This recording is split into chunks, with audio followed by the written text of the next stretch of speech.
Welcome to Buddha at the Gas Pump. Buddha at the Gas Pump is an ongoing series of interviews or conversations with spiritually awakening people. I've done hundreds of them now, and if this is new to you and you'd like to check out other ones, go to batgap.com and go to the past interviews menu where you'll see all the previous ones organized in various ways.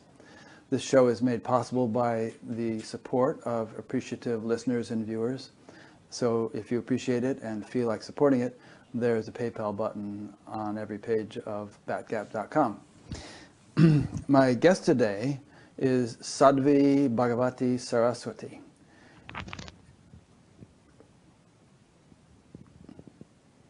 Namaste. And I often say this when I do interviews, but I really enjoyed preparing for this interview. I've listened to maybe a couple of dozen of your talks and read a couple of dozen also of your articles. And you are a beautiful speaker and a beautiful writer, not only in terms of the craft of speaking and writing, but in terms of the content that you're conveying through your speeches and writings. And Thank you so much. Oh, you're welcome. And you're living an amazing life. And I have your bio here, and I could bore everybody by me reading it over the next couple of minutes, but I'd rather you just tell it, because that'll be more fresh and interesting. So just start telling us a little bit about yourself and how you ended up with a name like that and what you do and all that stuff. And I'll be sure to interject questions as we go along. Sure. Wow. It's so funny because it doesn't feel like my story. I mean, I'm the one it happened to, but it's really a story of grace. It's a story of the way that grace works when it flows in such a beautiful and miraculous way through a life. So I grew up in Los Angeles. I had as good of a Western education as one can get. I then graduated from Stanford University. And before you did that, we can't forget to mention that you got a black belt in karate at the age of 15. I did, yes. And I then graduated high school, then went to Stanford for university, graduated with a degree in psychology. PhD, ultimately. Eventually PhD, yeah. And was about halfway through the PhD when I went traveling to India. And I had been an avid traveler. I loved to travel. My parents had instilled that in me from a very young age. We were always going somewhere, and they had taken me to Europe, to London, I mean, just to so many places. And then from the time I was a teenager, I was traveling alone in Europe, across America, in so many different places. And so for me, travel was very, very natural. And after having done the first few years of my PhD program, pretty much nonstop, because both high school and undergrad, you've got summer vacation, you've got a summer holidays. But in graduate school, when you're dealing with people who are on so many different schedules and some people with jobs and families and whatnot, they really made the possibilities as wide as they could. So people could go pretty much to school at any of the 4 quarters during the year, including the summer quarter. And you could get as many units and as many courses during the summer as the other quarters. So I had gone through the summer for the first 2 years, and then finally realized I need a break. And so I had originally been anticipating a trip with a backpack to the mountains of Europe, which was very much what I tended to do. But India was suggested by the person I was traveling with. And I thought, you know what? Why not? I agreed to go to India. And as embarrassing as it is, almost 22 years now in retrospect, the only reason that I actually agreed to go to India, because I didn't know anything about the country. I was not on a spiritual path. I was not someone you would have considered a seeker, and I was certainly not someone who would have self-identified as a seeker. I was an academic. I was focused and goal-oriented. But I agreed to go to India because I was a very strict vegetarian and had been a vegetarian since I was 15. And I was one of those vegetarians where when I was young and we would go out to eat, my mother would say to the waiter or the waitress, pull up a chair, you're going to be here for a while. Because it always was about what's in the sauce, what's in the stock, and are you sure there's no, chicken broth powder in your seasoning. And when I had been in Ecuador, I developed pretty severe PTSD actually after discovering that the place where I was eating rice and beans every day, it turned out they were cooking their rice instead of in water, they were cooking it in chicken broth. And it had never occurred to me that anybody could possibly conceive of cooking rice in chicken broth. And by the time I found out, I had been eating it for, several weeks or even a couple months at that time, and was so upset that I literally had PTSD from it.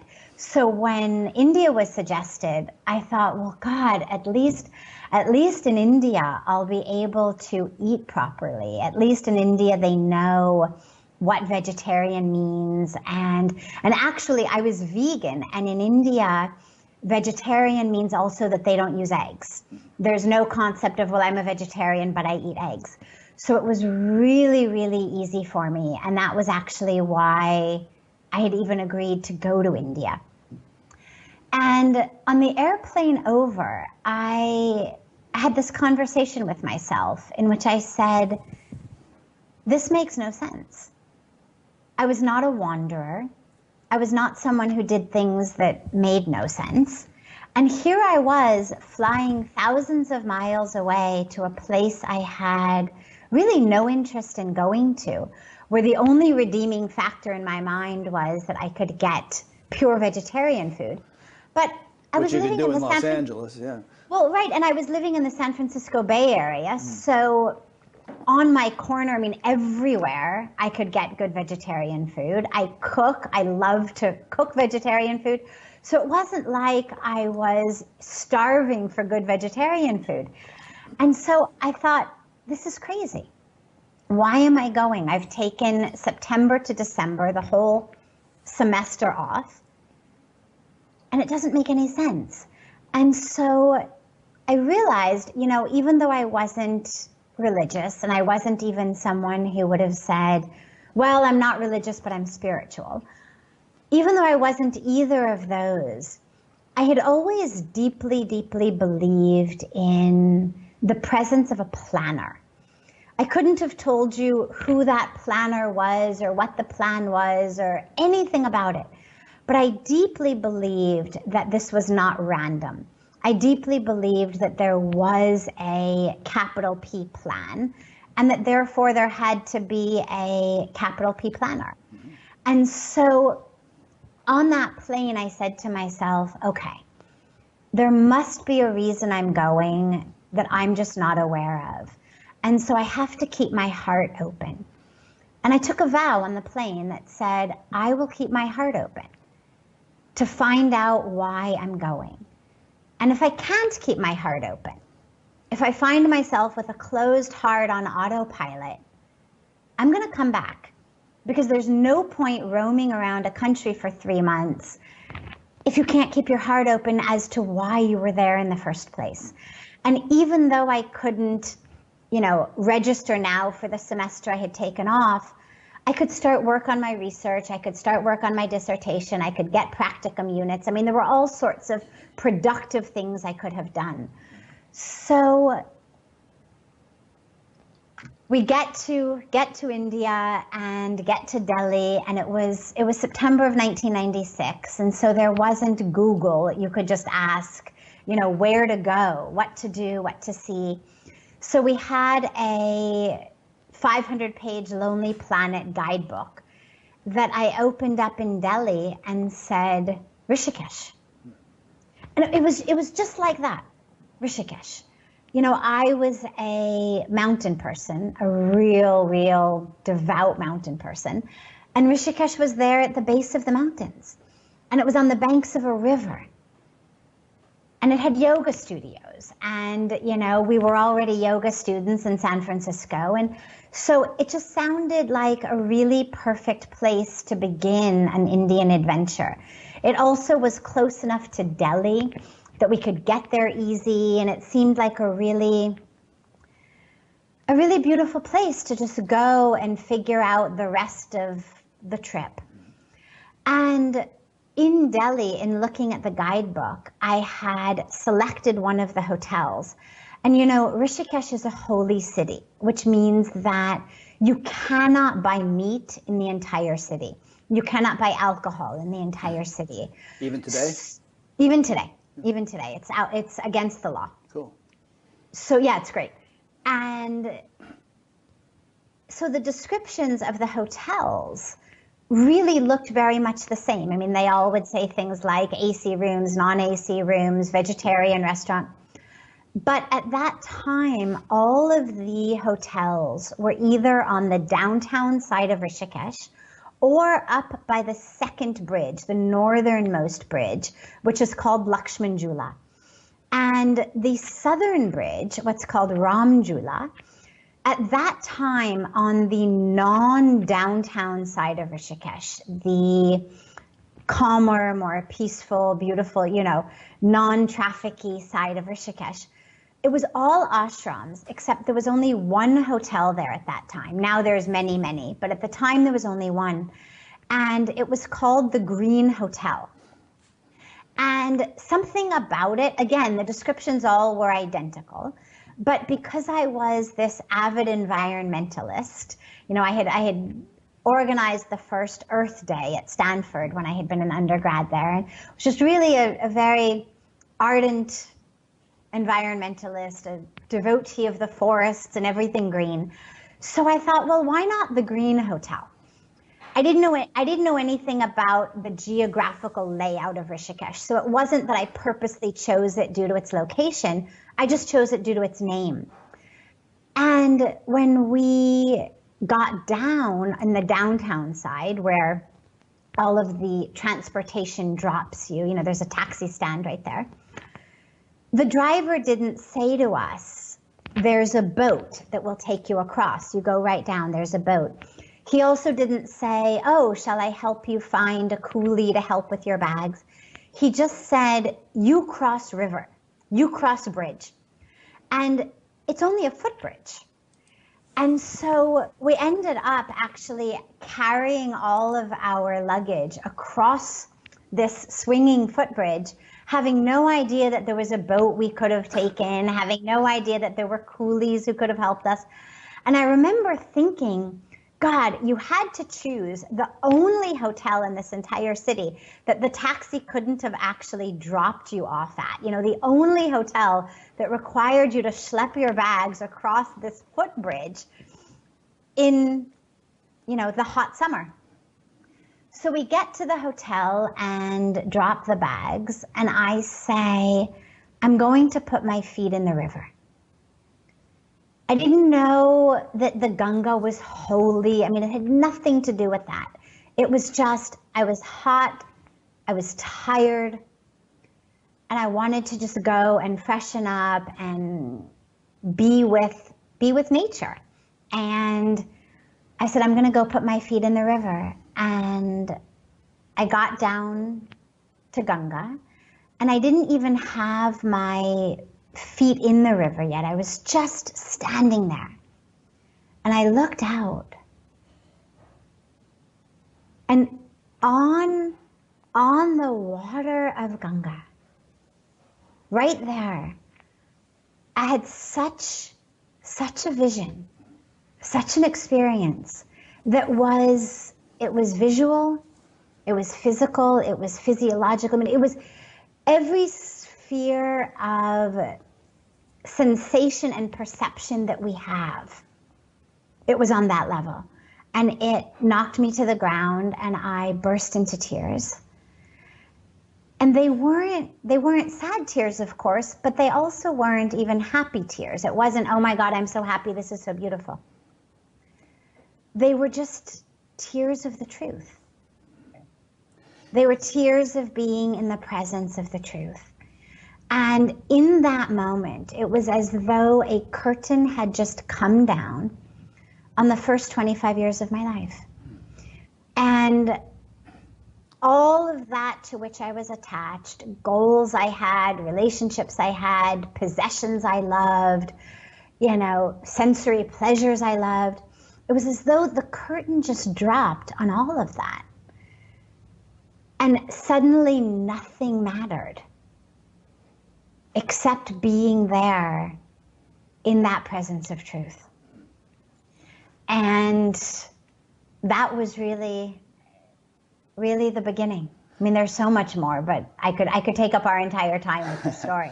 I'm going to read something you wrote about that experience. You said, the unanticipated, indescribable experience of spiritual awakening I had on the banks of the Ganga River was richer, deeper, and more meaningful than anything I had ever known. She captured my soul and pulled the drop of water I had called my identity back into her infinite stream, re-merging me into myself. So that was beautiful. And now, having read that, I just want you to elaborate a little bit. You said something that all your senses were involved in this experience, visual and everything else. So what, if someone could step inside your head, so to speak, what would they actually be experiencing or seeing then, besides a river? I mean, there was obviously much more going on there. There was, and I've spent 21 years trying to figure out how to articulate this. Mm-hmm. And I don't know if it's a deficit of the English language, a deficit of my mastery of the English language, a deficit of language at all.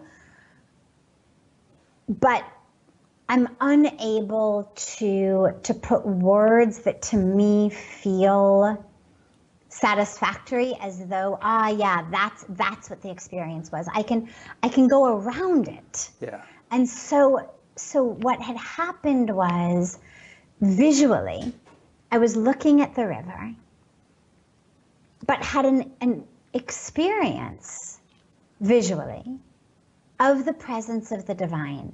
And no, it wasn't like an image of a man with long white hair and a white beard superimposed on the river. It wasn't. Or a woman with 4 arms or something.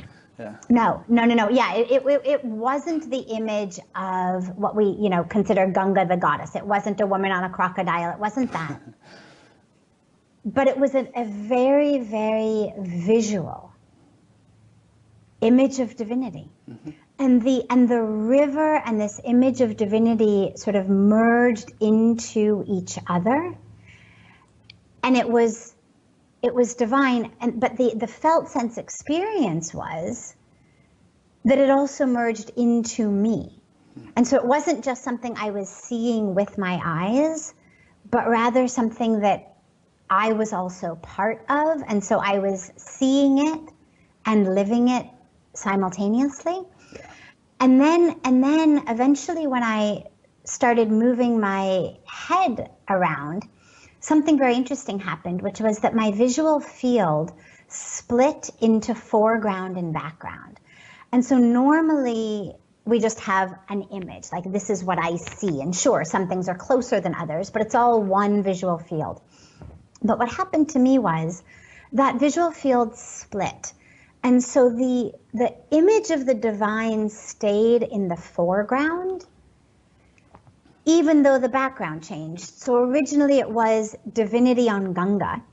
And then as I moved my head, it became divinity on steps, and then divinity on pillar, and then divinity on child, and divinity on tree. And it was just whatever I saw.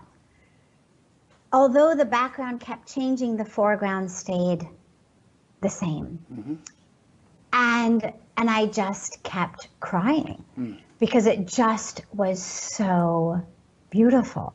And it was as though a veil that I had worn, not just on my eyes, but on my mind, on my brain, on my heart, on my interaction with the universe, had just been pulled off. And I could see from every aspect of me. Mm-hmm. That's beautifully described. And we can all hearken back to what you said a few minutes ago about the sense that there's a plan to the universe, or it's a life or something. And there must have been a feeling like of tremendous significance, like, this is why I came here, and this whole thing was orchestrated so to bring me to this point, and so on. I didn't actually intellectualized it at that point, yeah. Yeah, I didn't have that much intellectual capacity still available to me. Yeah. I was, I think, pretty incoherent in those early days, crying a lot of just open-mouthed awe. I was definitely not analyzing it, except to know this is where I need to be. Mm. This is where I need to be. The aspect of why I came up to me only about a week, several days later, when I had found that the ashram in which I now live, Parmarth Niketan, was a parallel pathway to get from the hotel down to the river. And the pathway that originally the hotel people had sent me down was an alleyway between two ashrams. And you know what alleyways in India are like. And so it was dirty and it was smelly and it was, and here I was having these incredible experiences, and then I would walk into this sensory overload alley, and it didn't disturb me, because everything that I was seeing, it was, oh my God, and here's the cows, and here's the dogs, and here's the homeless people. But it was just such a sensory overload of smell and of sound and of sight. And I discovered that there was this other pathway, which was really calm and really clean and really still and beautiful, that also could take me from the river back to the hotel. And that's what I started using, actually, the path at Parmarth Niketan for. And I was walking through it one day, because of course, every day I was just now sitting on the banks of Ganga, crying ecstatic tears and meditating, but I never would have used the word meditation. That was not a part of I knew the word, of course, but it wasn't a part of how I referred to my own actions or experience. It was only in retrospect that I could look back and say, oh yeah, that was meditation. But I was sitting there all day, every day, and I'd go back and forth to the hotel to use the bathroom, or at the end of the day or the beginning of the day, either way. And I was walking through the ashram one day, and I heard a voice. And the voice said, "You must stay here."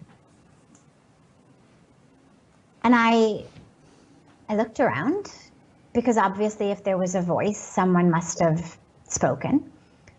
But there was no one. The pathway was completely empty. There was no one on the benches. And I thought, okay, because obviously if there was no one, it meant I didn't hear a voice. So I thought, okay, I guess I just imagined that. And I kept walking. And 30 seconds or so later, I heard it again. "You must stay here." And again, I looked around. If there's a voice, there must be a speaker.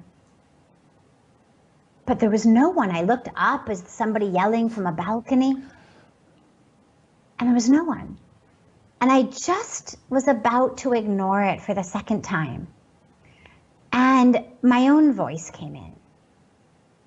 And it was very clearly my voice. The first voice was definitely not my voice. I mean, obviously I heard it on the inside. People say, well, was it your inner voice? And it's such a tough question, because yes, I heard it on the inside, but no, it wasn't any voice I had ever been familiar with. It was not a voice I had ever heard before. And I then heard my voice, my very familiar voice, come in and say, okay, you can do this. You can just pretend that you haven't heard a voice. that's all right. But you're going to get yourself back to Delhi and back on a flight to California because you are making a choice not to keep your heart open. And for me, I've always been very, very, very dedicated to truth. I was one of those truth at all costs people. Since I've come to India, I've learned a lot more in terms of what Lord Krishna speaks about when he talks about tapas of speech or dharmic speech, and how it has to be not only true, but it also has to be kind and beneficial. Yeah, I just read your article about how, Indians will say, oh, yes, I'll have it for you tomorrow. And they have no intention of having it tomorrow, but they don't want to disappoint you, Exactly. So they've got the kind part down. Right. And I had the true part down. I just didn't have the kind or beneficial part down. And so I had always been a truth at all costs person, and both with other people as well as with myself. And so it was acutely obvious to me that I was ignoring something. And I was okay with that. I was fully prepared to let myself pretend that I had not heard a voice, because in my entire sphere of reference, the only people who heard voices were schizophrenic. And clearly I wasn't schizophrenic, or I certainly hoped I wasn't schizophrenic. And I had never even read books by or about religious people or spiritual people or anyone other than Joan of Arc who heard voices. And so I didn't have any frame of reference in which to say, this is an inner voice. This is a divine voice. This is a voice of God. Yes, this happens to people. I didn't know. So I was fully prepared to let myself ignore it, as long as I then followed up on my vow, which was get yourself back to America. No point roaming through this country if you're not going to keep your heart open. And I didn't want to go. I had had this incredible experience. I knew I was supposed to be there on the banks of Ganga. So the last thing I wanted to do was go back to America. And so I had to say, okay, all right, I'll admit I've heard a voice. And I looked up and I see a sign in English that says office, and I went in. But that was the first time that actually the why I've come to India, or anything about any conversation I had had with myself about coming to India, came into my consciousness at all. Okay. So you saw the office, and well, you know this. I know your story, but the listeners don't. But there was a point at which, I guess they told you you could, you may not be able to stay there, and the head of this ashram is away right now, and you'll have to wait till he gets back to get permission and so on. And then there was a thing where you were trying to walk out of the ashram to go hiking in the mountains, and your feet stuck to the floor. So put those in order, because those are interesting parts of the story. So yes, I walked into the ashram and I said I want to stay. Mm-hmm.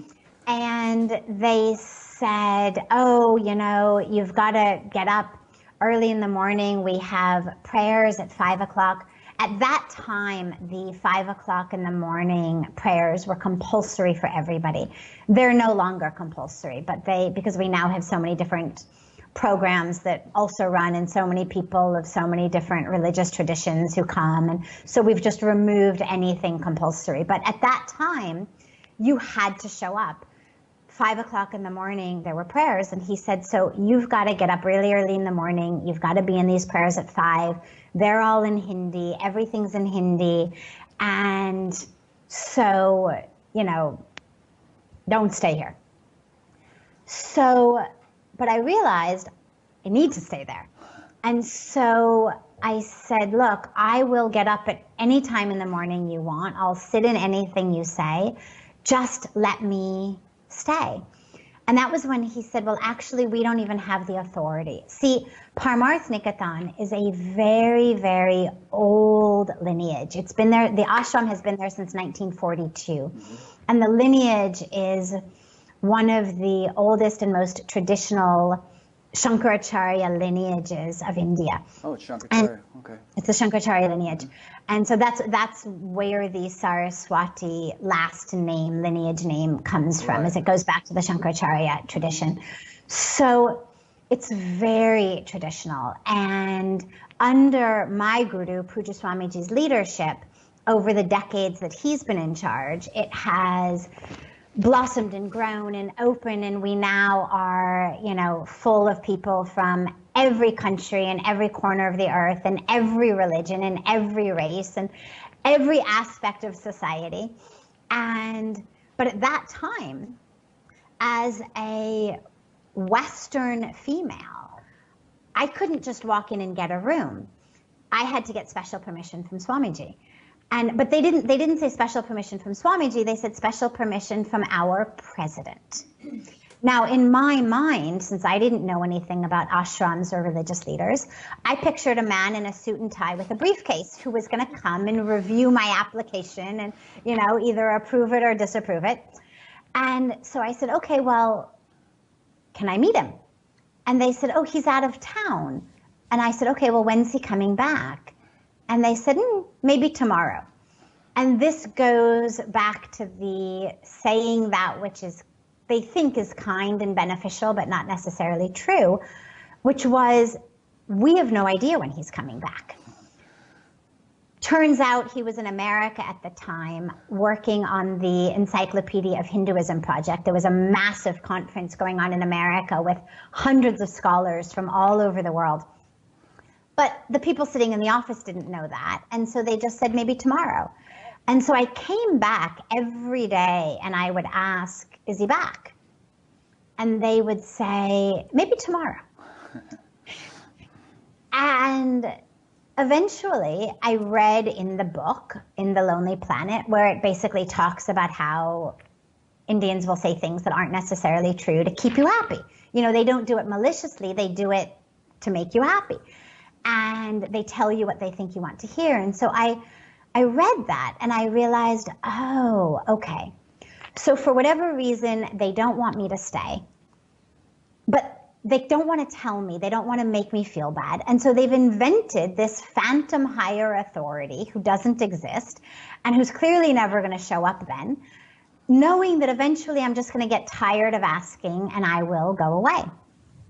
So I thought, all right, I'm not going to harass these people unnecessarily by continuing to go in and ask. Let me just stop asking. But I knew something was about to happen in my life. It's like if you're in a movie, watching a movie, and that music starts to play, and you know something's about to happen, and you don't know what it is, and you don't know from where, but you just instinctively reach over and grab the hand of the person sitting next to you, or if you're watching it alone, you kind of grab your own hand, and your heart rate starts to get a little faster, and you just know something is about to happen.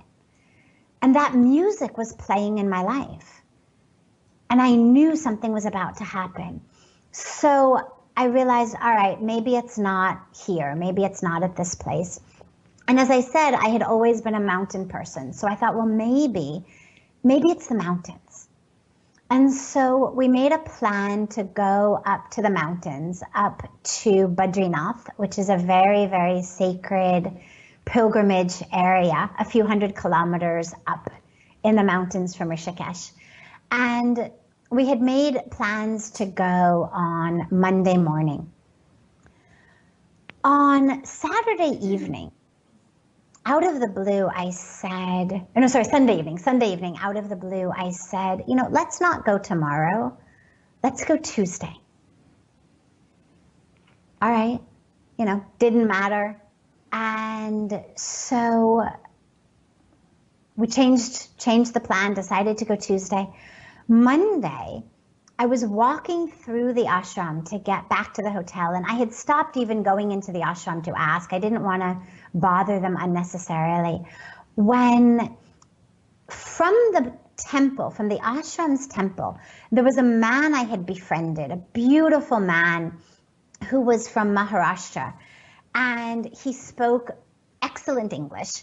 And he spent several months a year doing seva, or dedicated service, selfless service. It's a very, very strong tradition in the Indian spiritual philosophy is this concept of selfless service, particularly in religious places, for religious places.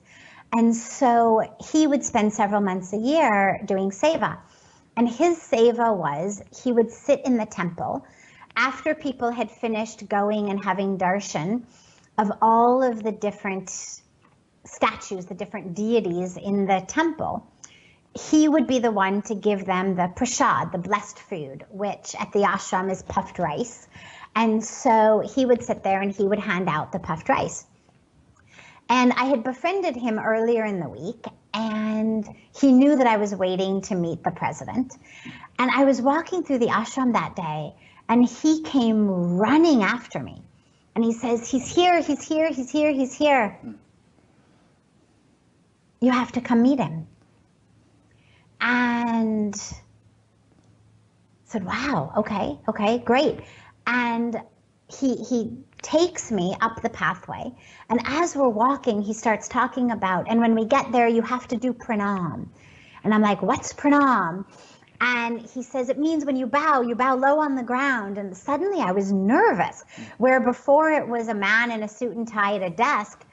Now suddenly it was this figure who made Pratap's eyes suddenly they were glowing. And I was going to bow low on the ground, and I was nervous. And I said, all right, look, I'll just do whatever you do. You just show me what to do and I'll follow. And so we go in, and there's a room full of people. And each of them, it's clear that they're not together. It's clear that it's a room of a bunch of different individuals or families who are just waiting to see Swamiji. And at the front of the room, sitting on this very thin little cushion on the ground, is Pujya Swamiji, is this incredible being. And again, remember, I had pictured, a desk and a man in a suit and tie. And here was this just being who exuded love and light in a way that I had never experienced in any being. Where, yes, there was a form, yes, there was a being, and you could say, he's got long brown hair, and he has a long brown beard, and yes, he's wearing orange robes. So yes, there was a form, but I was an entire big room away from the form, but I felt him. The way that you feel when someone you love embraces you, well, you've got to be physically there, you've got to be in their embrace.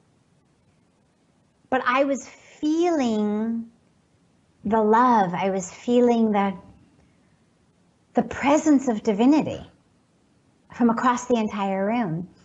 And it literally felt to me like he was a fisherman and had thrown this fishing hook into my heart and was then, reeling me in. And my heart was just like, I just wanted to get closer. So rather than a fish being on the end of a hook dying and gasping for life, it was for me also in a way gasping, but gasping for suddenly this new life that I had just been in the presence of for 10, 15 seconds. And so we sit down in the back of the room to await our turn. And eventually we get called up to the front, and Pratap bows down, and I bow down next to him, and I'm looking out from under my elbow, to see what he's doing, because otherwise when you bow, your face is on the ground, and how do you know what to do next? So I had my face on the ground, but I'm looking from under my elbow at him. And we sit up, and I told him that I wanted to stay. I didn't tell him I had heard voices, of course. And he says to me, "This is your home."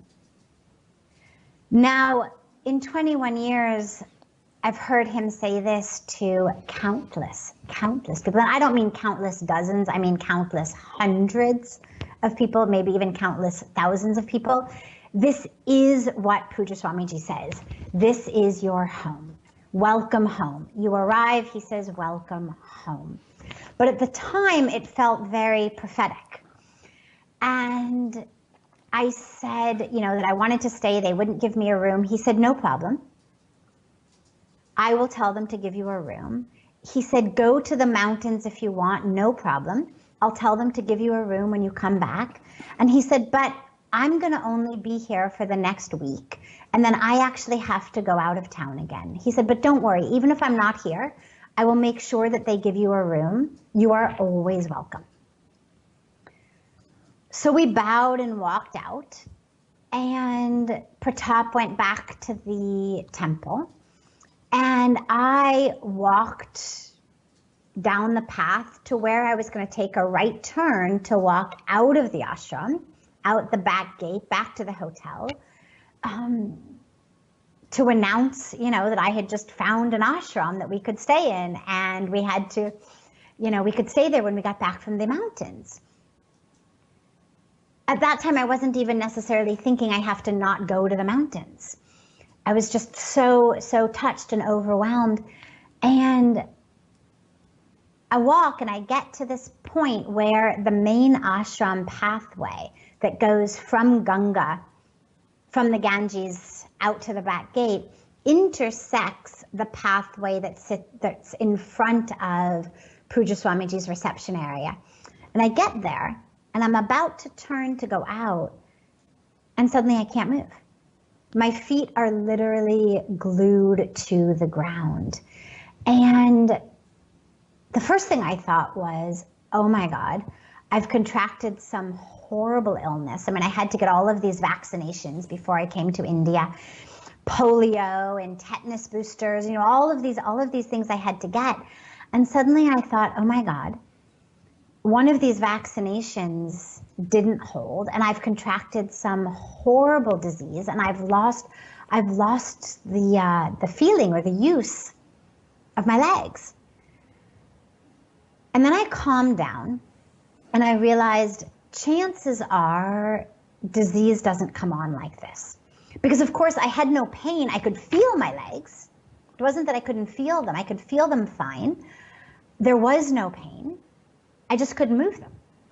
Just couldn't pick the feet up off the ground. I mean, I could bend my knees, I could straighten my knees, I could do everything else. I just couldn't lift my feet off the ground.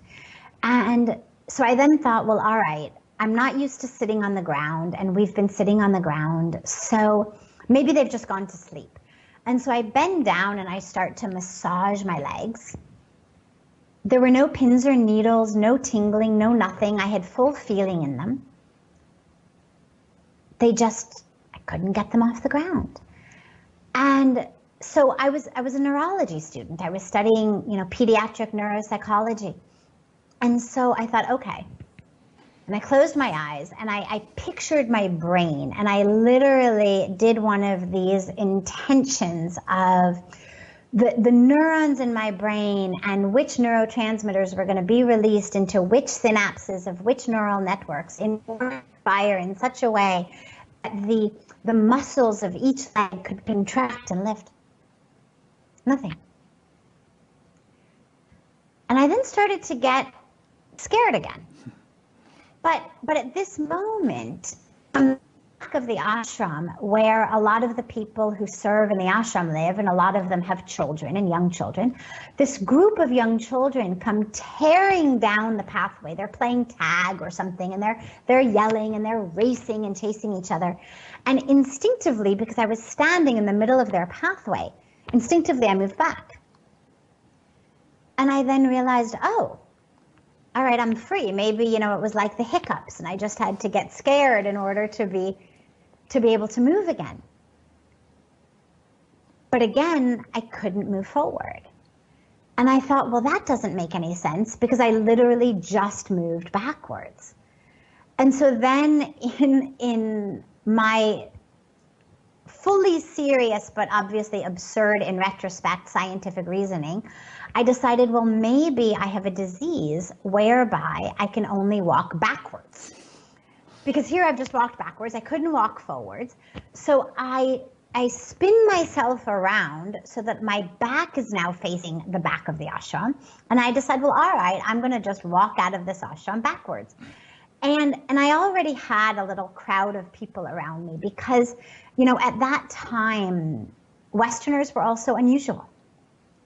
Now, again, you know, it's become just full of people from every country, every walk of life, all over the world, every color. But at that time, being white was still unusual. And so as it was, people would turn and notice and look. And here I was now, standing in the central pathway of the ashram, you know, kind of flailing my arms, trying to move. And so you've got, you know, white girl in the middle of the ashram, you know, flailing her arms. And so I had quite a crowd of people around me. And now I was spinning around as though I was going to walk out backwards, but I couldn't move. And I then took a deep breath and I went, okay, there's only one other possibility. It's not about forwards or backwards. It's about direction. Because I cannot walk out of that ashram either facing forward or facing backwards. I've just tried both. And yet, I could walk backwards in the direction from which I had come, the direction of Swamiji's area. And so I thought, well, maybe it's the direction. And I was now already facing back toward his office because I had spun around to walk out backwards. So I thought, well, let's see what happens. Can I walk back toward his office? And of course I could. And so now this entire drama had lasted maybe only about 2 minutes or so. I mean, it wasn't very long. And so I walk back into his room. And I stand at the door and he's still sitting there meeting people. And he looks up and he looks at me. And I said, I think I'm supposed to stay now. And he said, welcome. And that was it. Nice. Okay. I think let's broaden it out a little bit. You obviously are, you know, have been in the service of a guru now for a couple of decades. And I've also had that experience. And these days, there's so many things that are in your life that I want to have us talk about in this interview that are really beautiful and interesting. But these days, there's a sort of a sentiment going around that the guru era has ended. You may have heard this, that, you know, one should be one's own guru, one should be self-sufficient. Partially, this is due, I think, to there having been many abuses by so-called gurus, and I don't know. Partially, maybe it's American independent thinking, you know, that the Eastern culture has come here and run into that, and people are sort of beginning to rebel against it and say, you know, we should be independent. We shouldn't be under the sort of jurisdiction or authority of any other human being. There shouldn't be this hierarchical difference between us and a teacher. Everybody should be more of an egalitarian arrangement, and so on. I mean, have you gotten whiffs of that sort of sentiment in the air, and how would you respond to it? Well, I haven't gotten whiffs of it exactly like that, but certainly as I travel and do satsangs, that I always try to include question and answer in it. A question that comes up very, very frequently is about why do we need a guru? Yeah. And this comes up frequently even in India because the people who come from all over the world. And so this question absolutely comes up very frequently. And for me, first of all, it's not a power differential. So the idea of equality is really a moot point. It's not looking at that relationship. The guru-disciple relationship, it's not about power. It's not about a hierarchy. The guru is one. The word guru, the Sanskrit word guru, literally means the one who removes the darkness and brings light. That's what the guru is. It's not the one who tells you what to do. It's not the one who has power over you. I mean, it's not about that. It's the one who brings light and removes the darkness. And yeah, I do think it is important.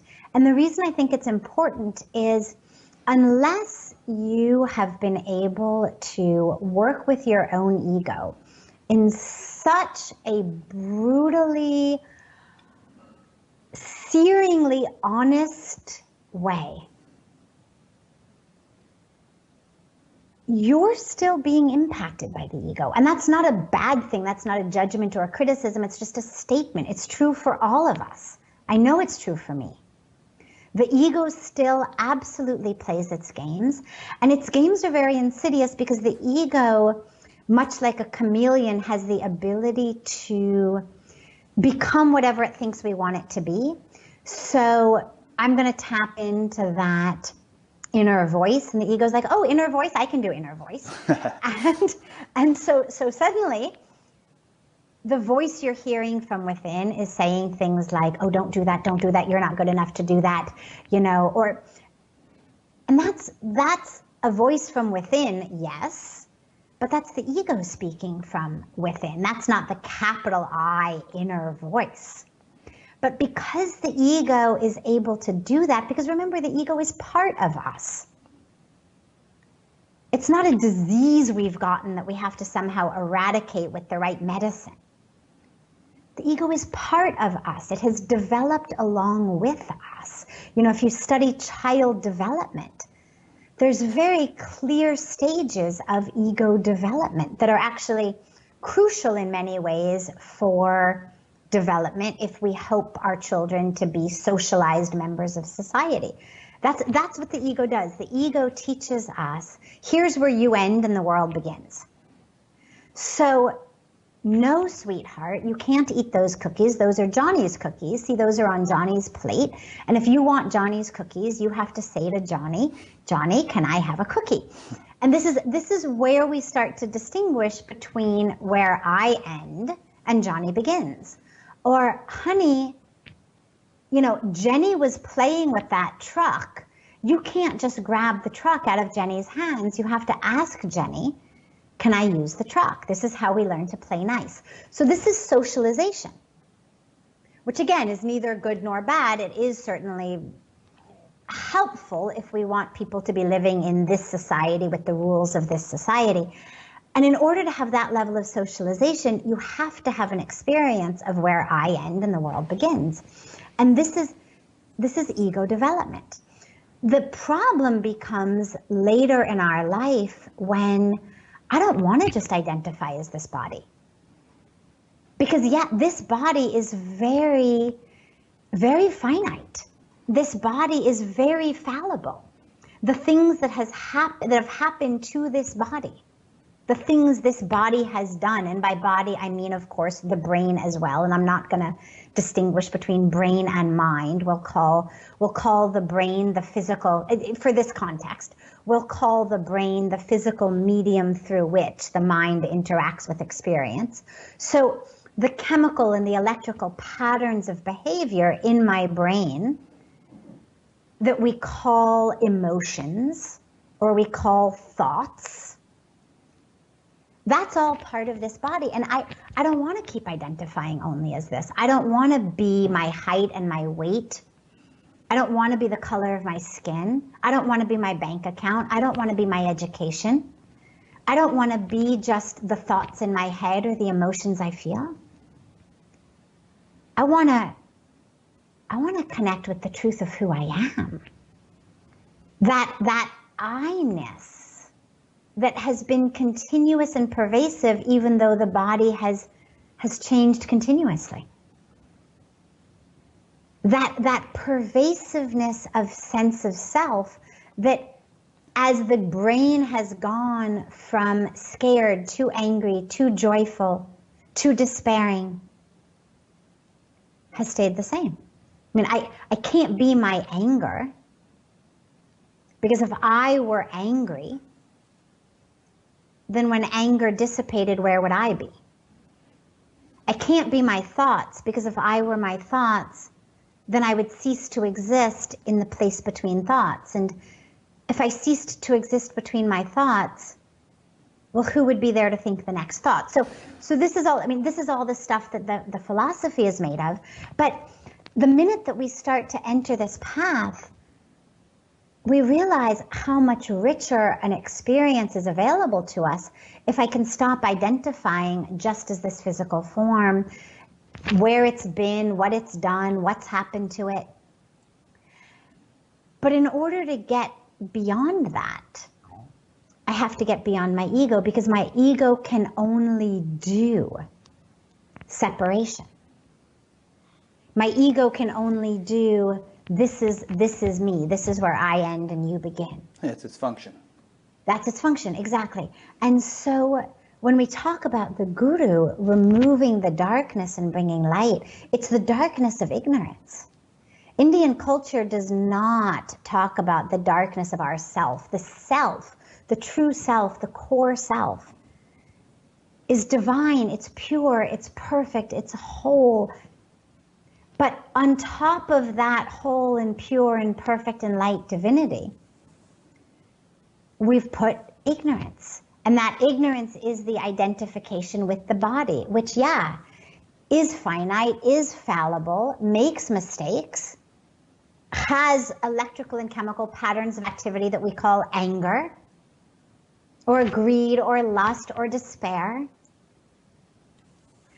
And what the guru does is shows us the light, which is who we really are. And so, as I said, unless you and your ego have really got a great thing going where the ego is fully prepared to just go on vacation for extended periods of time whenever you want it to, and you're able to live as the truth of who you are without getting conned by the ego into thinking that that inner voice is your, or that ego voice is your inner voice. Because what the ego does is, the ego then is the one who says, oh my God, I'm living as my true self. I'm so great. See, I've got this spirituality thing down. I'm so good. Look at this. My God, I know people who have been meditating for 40 years who still struggle with this. And look, my God, 2 days, I'm there. I'm so good. I should start teaching. Right, exactly. Where do I get a certification? Put up a shingle. I need the advanced course. Where's the advanced course? So this is the ego. But we don't realize that. Or the ego works another way, which is, we get a little bit of teaching.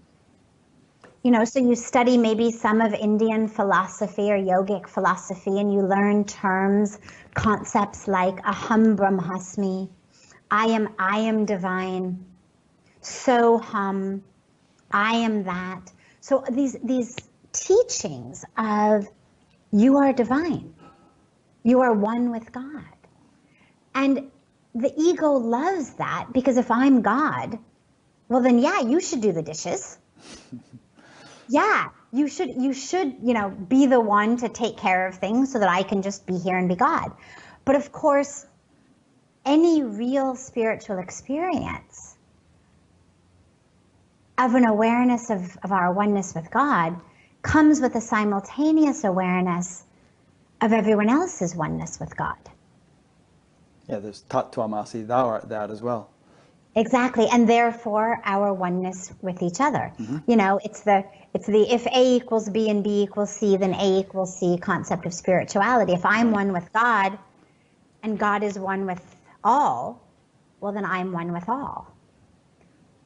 And for me, having a guru has been of immeasurable value, because my ego, it's really insidious, and it loves my intellectual mind. It loves rationalizations. It loves excuses.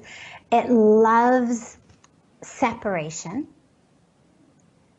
And the guru is the one who comes in and literally, like a potter with a piece of clay on a wheel, just slaps you back into shape.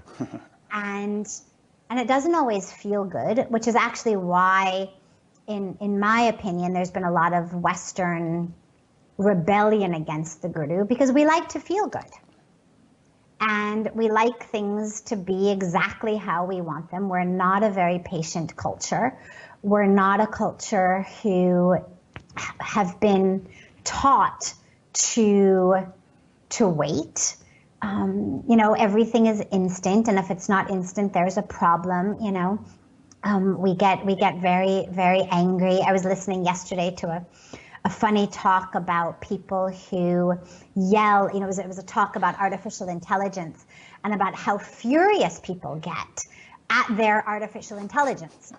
And how people scream at Siri, how people scream at Alexa, how people scream at these devices for not understanding them exactly, for not doing exactly what they want, and just how absolutely intolerant we have become, and how that impatience and intolerance has become so pervasive that we're not even able to take a deep breath and say, wait. This thing is a programmed machine, for God's sake. It's not my spouse. It's not my mother. It's not my child.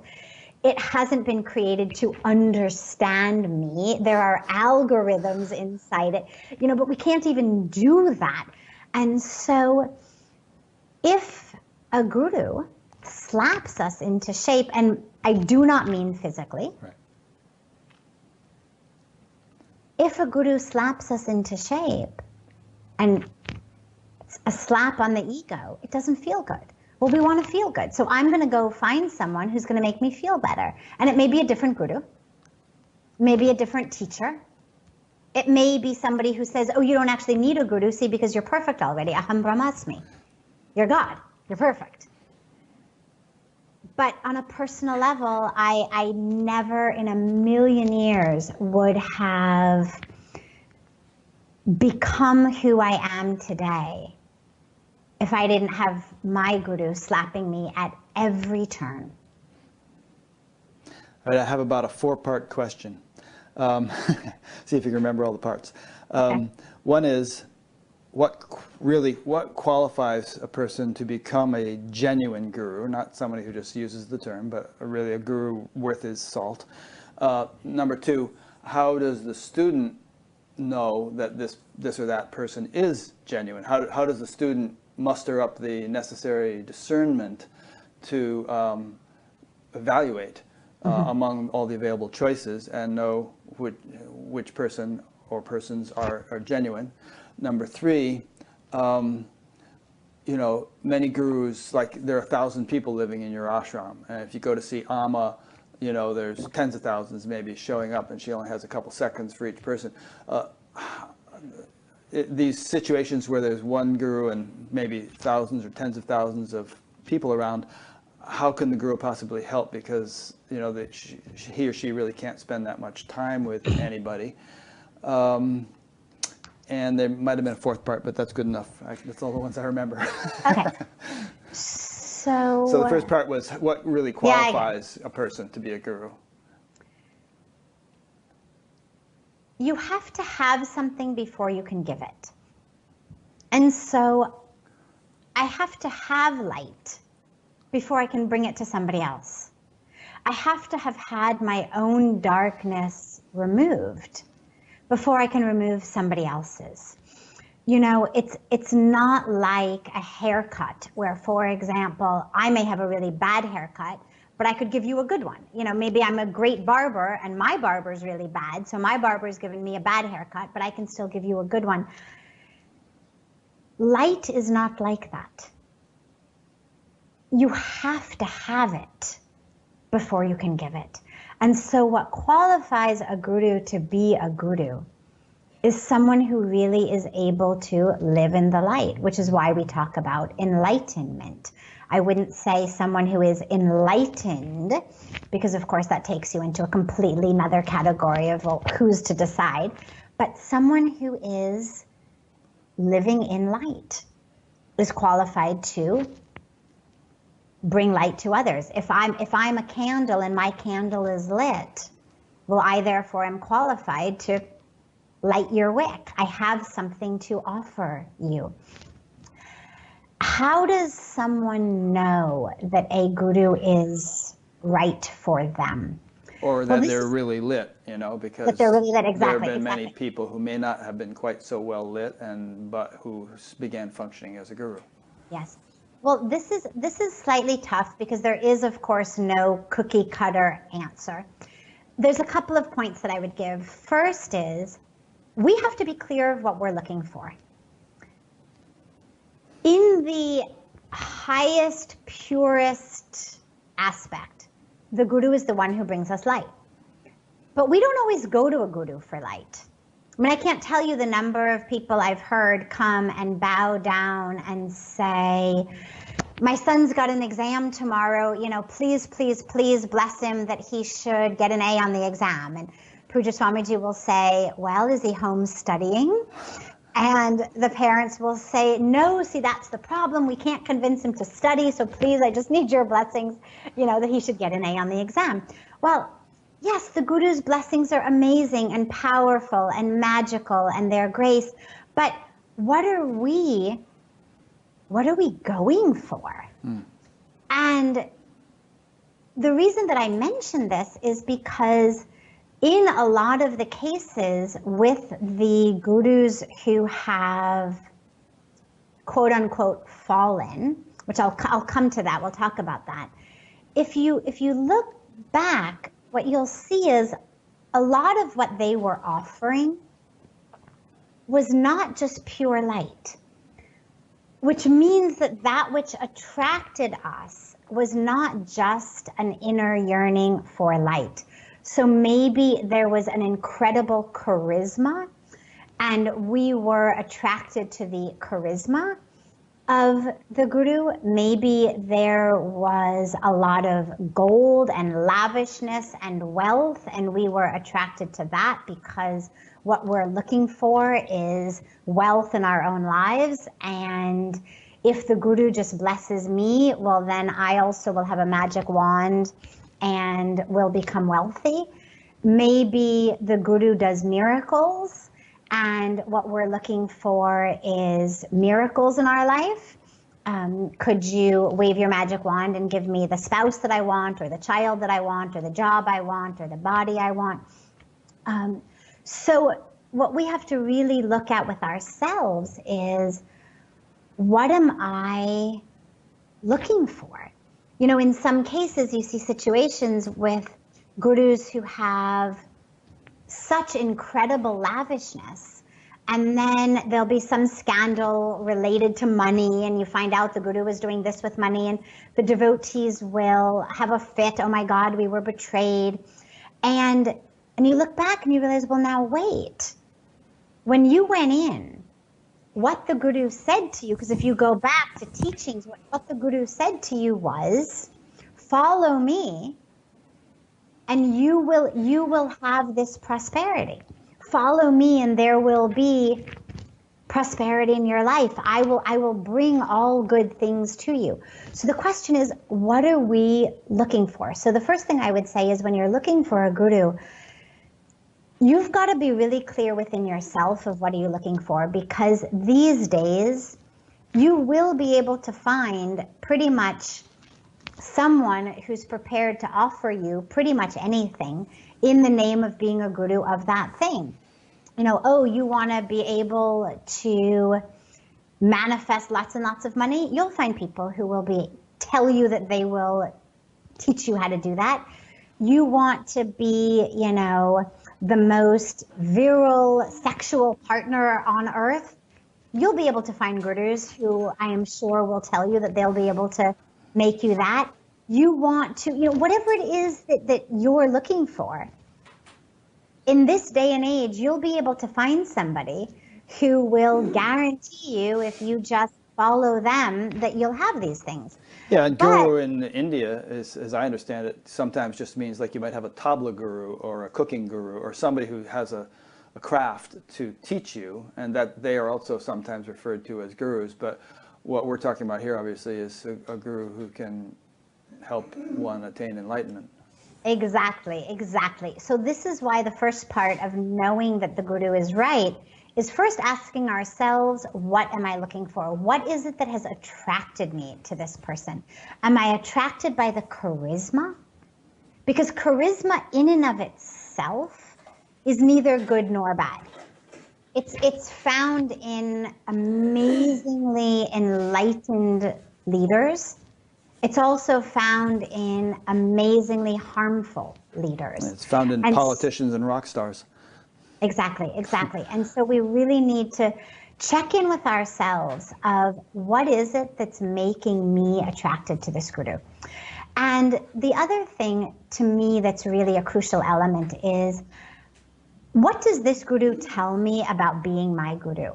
And so, for example, the real masters are really very happy to just meditate. The real masters are very happy to just be one with God. They don't need you as a disciple in order to feel full themselves, which means that you're not going to find a real master becoming irate if you choose not to become their disciple, or becoming irate if they find out that you're also going to lectures or classes or, satsang with another master. A real master is not going to try to convince you that they are the most enlightened, the best guru. So one of the things that I share with people is, the more someone feels like they're running after you, the faster I would run in the other direction.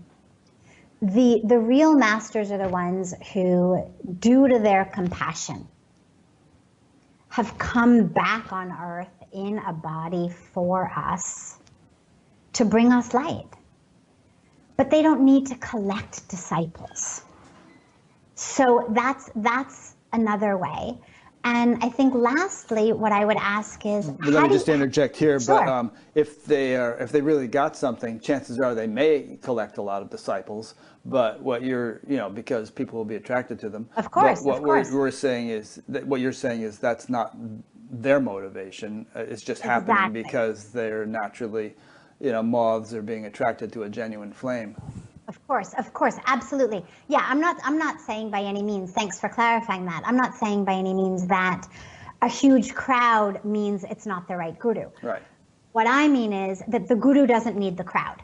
The crowd needs the guru. Mm-hmm. And if you say go once or go twice and then don't go, you're not going to find that the guru is chasing you down to find out why you're not with the guru. Right.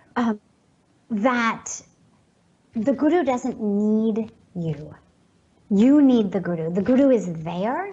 The guru is light. But it's not going to come running after you saying, I'm the only guru for you. If you don't think that I'm your guru, it's because of your ego. It's because of your ignorance. The guru's not going to start berating us for either not wanting to be with them or having doubts or having questions. So that's important. And I think also is to just really ask ourselves, what do I feel in the presence of this guru? Do I feel light?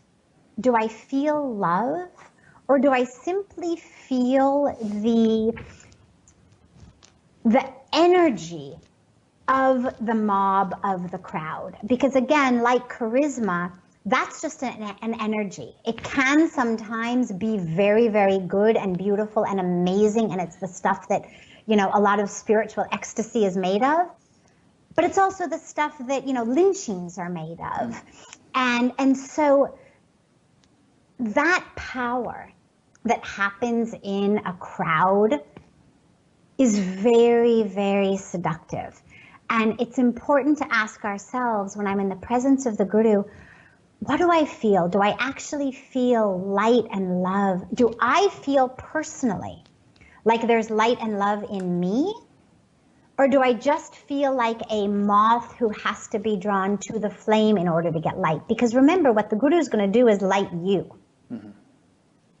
And if it's all about only being near the guru and only following the guru around, then that might be another indication that the guru's light isn't necessarily strong enough to light you in such a way that when you take step 10 feet back, you're still lit. And that's important, is do I feel that light in me? When I go back to my room at night, if I'm staying in an ashram, or when I go back home after seeing the guru, am I still lit? Or am I miserable because I'm no longer in the guru's presence? Yeah, so those are good criteria. And now, then the last part that you had asked about, you know, and our ashram, by the way, we have 1,000 rooms. It's not 1,000 people. So the ashram actually has 1,000. 2,000 or 3,000 people, maybe. Yeah, if they're Westerners, many, many more. If they're Indians who can sleep lots and lots to a room. Yeah. Wherever there's floor space, there's a bed for Indians. Here's the thing about the guru, and where a guru differs from a psychologist, for example, is the way that the guru lights us or brings us light or removes our darkness is not only through one-on-one individual psychotherapy. Mm-hmm. Sitting in the presence of the guru touches you. The teachings of the guru touch you. And so I know, for example, that Pujya Swamiji absolutely doesn't have time to be doing a lot of, you know, one-on-one with everybody who comes. And I'm sure the same is true. You gave the example of Amachi. I'm sure it's true for her. I'm sure it's true for all of them. Mm-hmm. And yet, the beautiful aspect of grace is that you could have 1,000 people sitting in a hall, sitting somewhere. The guru speaks, and every single one of those people walks out knowing that the guru was speaking to them. Every one of them walks out feeling like, yes, that was exactly what I needed to hear. How did she know? How did he know? And so these are the ways that the guru teaches. Yeah, and I would say it's not only what the guru says and it speaks directly to each of those 1,000 people, but the guru, see if you agree with this, that it serves as a sort of a conduit or a transformer or something that helps, a catalyst that helps to enliven the field in which everyone is gathered. Yes. And that enlivened field by osmosis kind of uplifts everyone, like kind of like the rising tide lifts all boats kind of an idea. Yes, yes, absolutely. Yeah, absolutely. And that's what I meant by being in the presence. Not everyone has that effect. Not everyone would have such a powerful transformative, magnetic, right. Absolutely. Okay. Yeah, it's very, very, very powerful. This was what happened to me when I met Pujya Swamiji for the first time. Yeah. I was in a room. You're in the back of the room. Back of the room with lots and lots and lots of people, and I felt it immediately. Yeah. And I wasn't even looking to feel it. Mm-hmm. Yes, and I would just say to somebody listening, if you have an opportunity to spend time with a guru like that, you'll know what she's talking about. I mean, you walk in the room, or they walk in the room, and I mean, I've had a number of occasions, both with Maharishi Mahesh Yogi and with Amma, where I didn't even know they were coming into the room. But all of a sudden, something changed in the room. You know, there was this shift. You know. Yeah. Good. So I think we've exhausted that topic, or at least for the time being, we have. So there's more you can say on any of these things. Now, maybe it would be good to talk about seva a little bit, because you do so much of it, and so I'd like to have you define it and talk about the value of it as a spiritual practice, if we want to put it that way, or whatever you would like to say about it, and kind of the deeper sort of metaphysical implications of it. And let's hammer around that topic for a little bit. Sure, it's a beautiful topic. It's one of my favorite topics. Mm-hmm. Where we are, the word parmarth So the ashram is called Parmarth Niketan, and Niketan means an abode, a place. Parmarth means dedicated to the welfare of all. And so it's really dedicated to service. We're dedicated to service on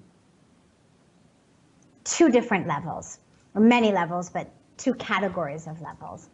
One being what you could call external and the other being internal. So external being food to the hungry, free education to those who wouldn't be able to afford it, free medical care to those who wouldn't be able to afford it, shelter, lots and lots of work with now water, sanitation, hygiene, women's programs. I mean, we do lots and lots and lots of that. Yeah, this thing of providing toilets. I mean, the statistics are shocking in terms of how many people don't have them and what the social implications are. Exactly. That, you know. Exactly. So that's the service of all on the logistic level. Somebody needs food. They need an education. Women need a vocational training center. We need trees planted so that every year when the rains come, the mountains don't continue to fall down into Ganga, carrying villages along with them. We need fruit trees planted so that the children in the poor schools can actually have access to fruit. We need toilets because hundreds of millions of people in India don't have access to a toilet. And about 1,600 children under the age of 5 die every single day from preventable diarrhea simply due to lack of clean water, sanitation, and hygiene. So this is, people need medical care. So we're going to run free medical camps. So that's that side. But then let me just ask quickly: are you doing this in the Rishikesh area, in North India, in all of India, even places other than India? I mean, what's the scope? Primarily India. We have some projects that are in the pipeline for Africa, but primarily India for now. Okay. And we like working in our state of Uttarakhand just because it's close and it's easy to oversee, but we've actually got projects going in many, many other states of India from the south to the north, so all over the place. Okay, and let me ask another quick question. What's the difference, if any? What dimension is there if people who are spiritual aspirants primarily are engaged in this kind of work, as compared with Doctors Without Borders or the Red Cross or groups like that? Okay, so if it's okay with you, I'll get to that question in a minute because it's actually. It falls in very nicely with this other component.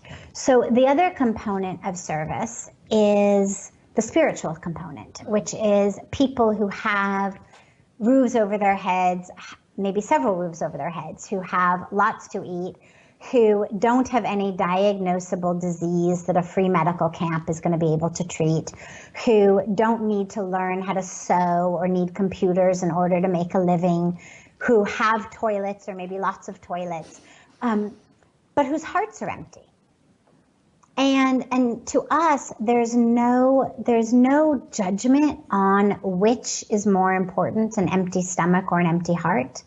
And we are equally committed to filling the hearts, filling the lives of people for whom that's what they're suffering from, where there may not be, as I said, a diagnosable disease, but they are living in a state of dis-ease.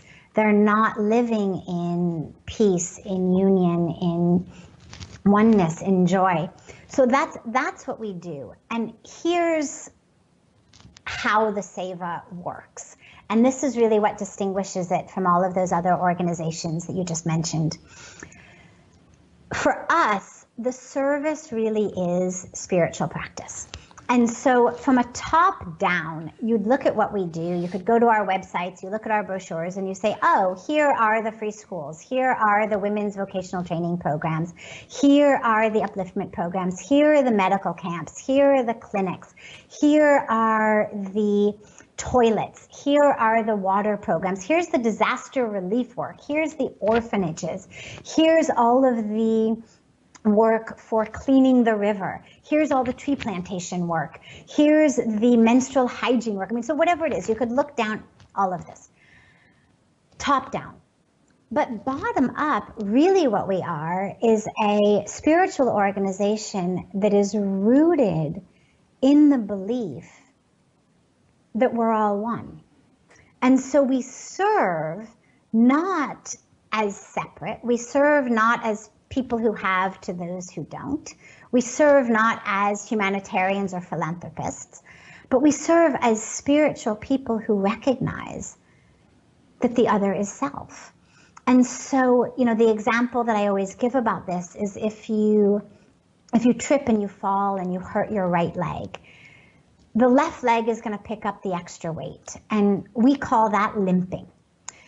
And if the left leg has to do it for 2 weeks or 3 weeks or 4 weeks or 8 weeks, it's going to keep doing it. And you never have to say, oh, you know, wonderful humanitarian, great left leg. Would you mind picking up the extra weight? And the left leg is never going to say, oh my God, again? Like, I just did this last month. What is it with that right leg? You know, forget it. No, I'm not going to do it again. Or, you know, it's never going to say, all right, I've done this for a week. I'm tired. I'll pick up the weight again in 2 days. For the next 2 days, no limping. It's not going to do any of that. And it's not expecting some kind of accolades or a gold star or a humanitarian award, because it understands that the right leg is self. And for us, seva is sadhana. Service is spiritual practice. It's not sadhana and seva. It's seva as sadhana. Can I see the other as self? And so when people are serving, and if they're grumpy or they're cranky or they're jealous or there's whatever it is, the teaching that we always give them is not about change your service.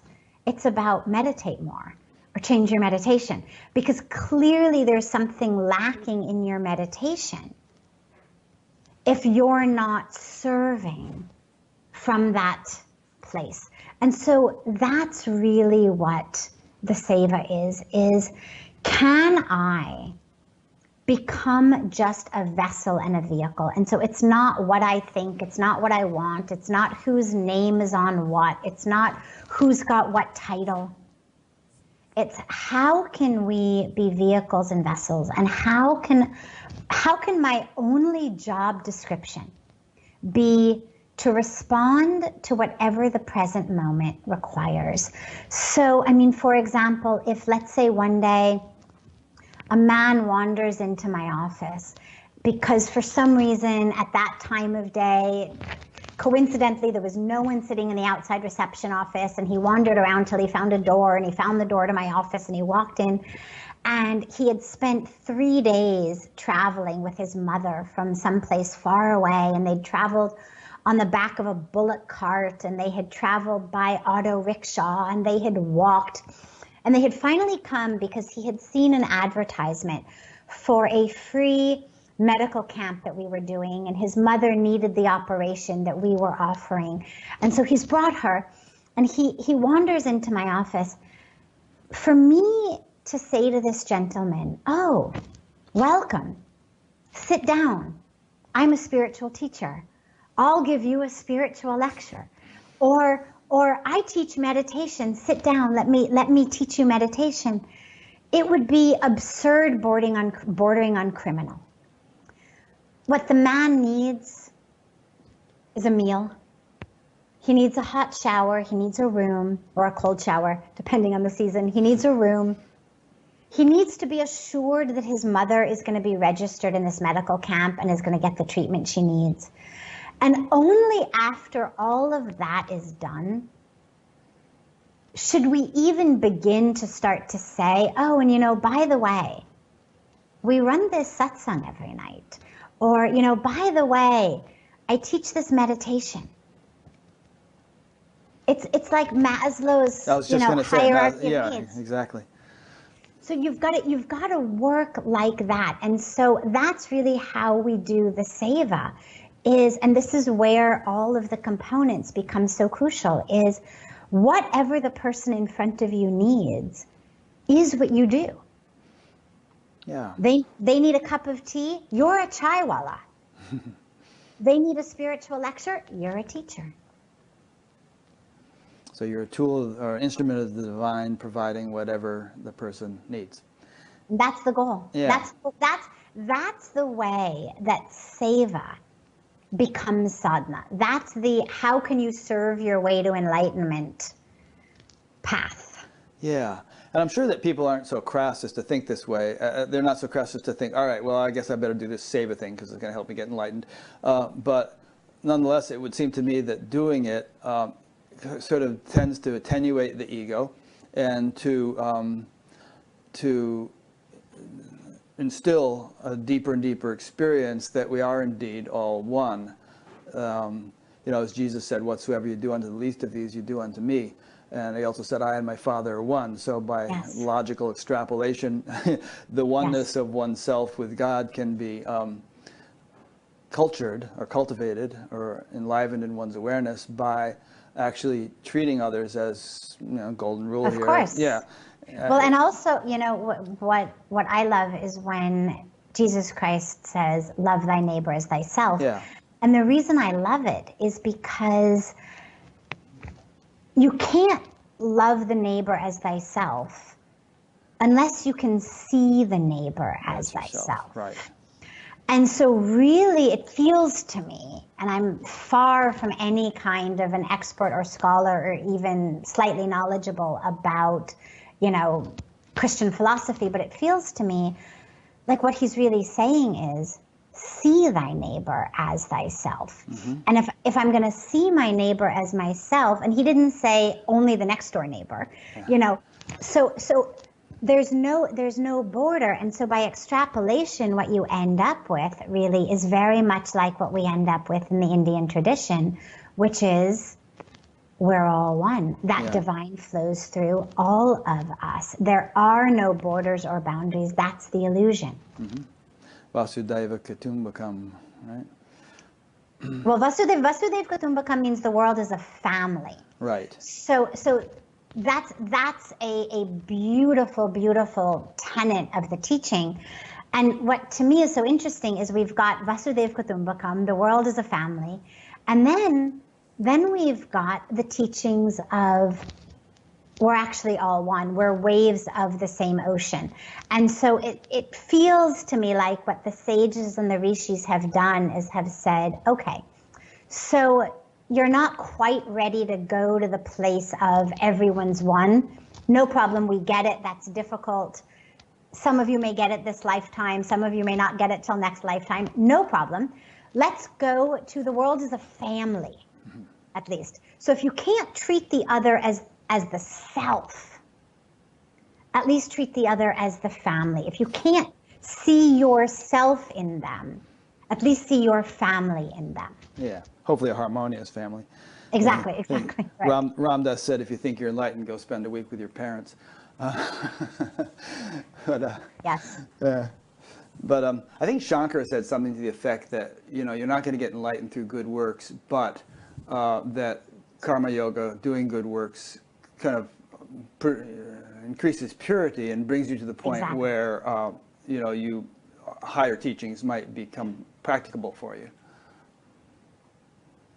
Exactly. It gives you the experience. It's the same thing. All of our sadhana, whatever we choose to do, whether it's karma yoga, whether it's bhakti yoga, whether it's jnana yoga, whatever path we may choose, path of devotion, path of knowledge, path of service, all of what these do, whatever, even if we're sitting in meditation, different techniques of meditation, what all of them do is they clear that windshield of the dirt that blocks us from seeing the light that's already there.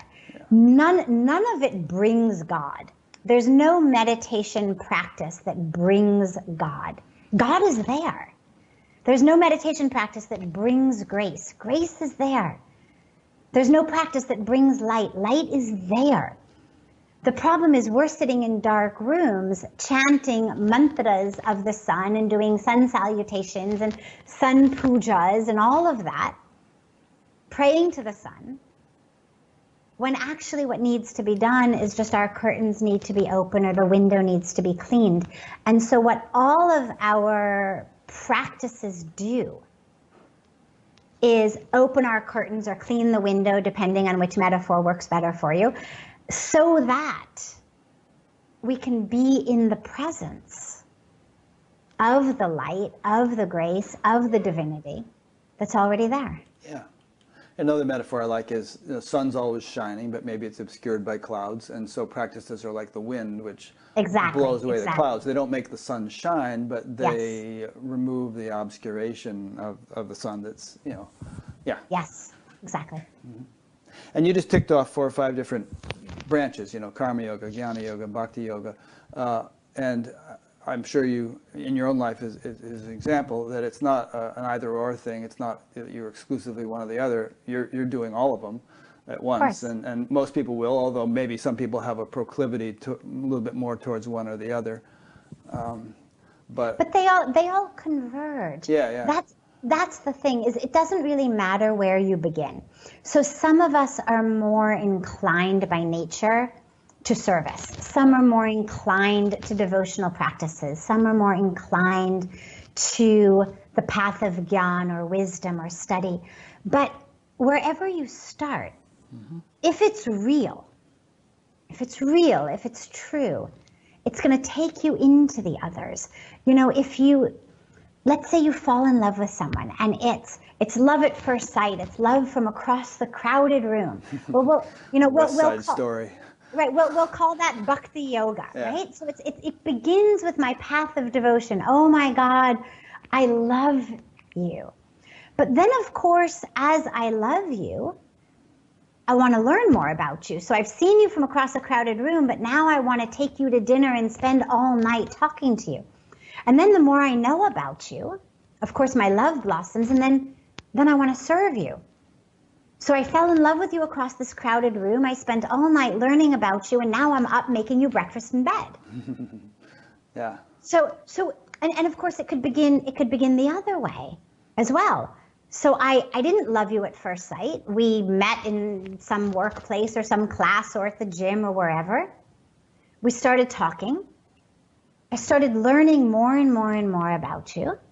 And the more I learned about you, the more I discovered that I really loved you. I found myself slowly falling in love with you the more I learned about you. And then, of course, as I fall in love with you, so again, here I am making you breakfast in bed or massaging one way or your the other, feet you get breakfast. Exactly, either way. And of course, you could begin with service as well. There's so many stories of, patients in hospitals and nurses who fall in love with each other. Yeah. You serve someone for long enough, and as you serve, you learn about them. Yeah. You could think of it like a table. You drag any one leg and all the other legs are going to come along. Exactly. So, what we say in Rishikesh is, come to Ganga, get in Ganga. Ganga doesn't care whether you get in at Parmarth Niketan's Ghat, our platform that's got these marble steps that go down, or you could go downriver to a cement slope that you could walk down. You could go upriver to a sandy beach. You could go further upriver to a big rock that you could jump off of. It doesn't matter. Ganga has no preference for those who get in by jumping off the rock or by going in off the sandy banks or going down the marble steps than those who go down the concrete slope. Doesn't matter. Right. Just get in. Yeah. Start anywhere. And I think you're speaking a little bit metaphorically here. You're not just talking about getting into the Ganges. You're talking about spirituality in general. Yes, of course. Yeah. Of course. Yeah. So whatever path our yoga is, because that's what yoga is. Yoga is union. Mm-hmm.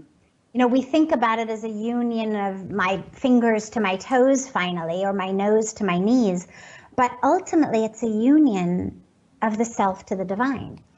And so whether we say bhakti yoga, path of devotion, jnana yoga, path of wisdom, karma yoga, path of service, they're all yoga. So union. So there are ways into that oneness. Or hatha yoga. Can you get in there through practice of asanas? Yeah. As long as you do it with the awareness and the intention that this is my path into unity.